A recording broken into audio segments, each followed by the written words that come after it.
माझ्या स्टाईलने एकदा छोलेची भाजी बनवून बघा.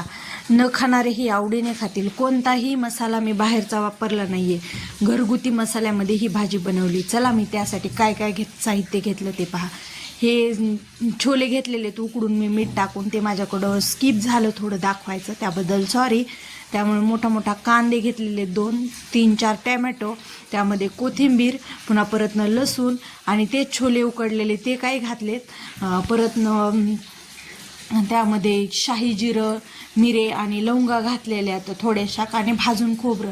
हे सगळं मिक्सरला वाटून घ्यायचं. एका कढईमध्ये तेल घालून त्यामध्ये हे करून घ्यायचं, परतून घ्यायचं. ते इतकं परतायचं की त्याचा थोडा थोडा ब्राऊन कलर यायला पाहिजे. आणि सारखं हलवत हलवत राहा, तसंच ठेवू नका, नाही तर खाली करपेल. हे पाहू शकता. मग त्यामध्ये हळद, घरचं लाल तिखट, पुन्हा परतनं घरी बनवलेला काळा मसाला हे घालून त्याला पण छान असं परतून घ्यायचं तेल सुटेपर्यंत. हे पाहू शकता.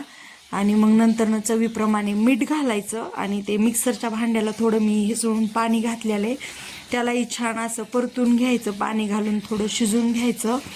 आणि मग नंतरनं छोले घालून घ्यायचे त्यामध्ये. तर खूप छान लागते ही भाजी. टेस्ट एकदम बाहेरचा कोणताही मसाला नाही, काय नाही, घरच्या साहित्यामध्ये ही भाजी बनते आणि खूप छान लागते. तुम्हीही एकदा नक्की ट्राय करा. जे कोणी अशी कडधान्याची भाजी खात नाहीत ना, तेही आवडीने खातील. बघ तुम्ही, आणि तुमची भाजी कशी झाली हे मला कमेंट करून नक्की सांगा. हे पाहू शकता तुम्ही. आणि मग नंतरनं ना ह्याला ना एक छान अशी उकळी काढून 5 ते 10 मिनटं शिजवून घ्यायची. ती भाजी शिजवल्या एवढी अप्रतिम दिसते ना, ते पाहू शकता तुम्ही. ते पहा, खूप छान येते, तर्री वगैरे खूप छान येते.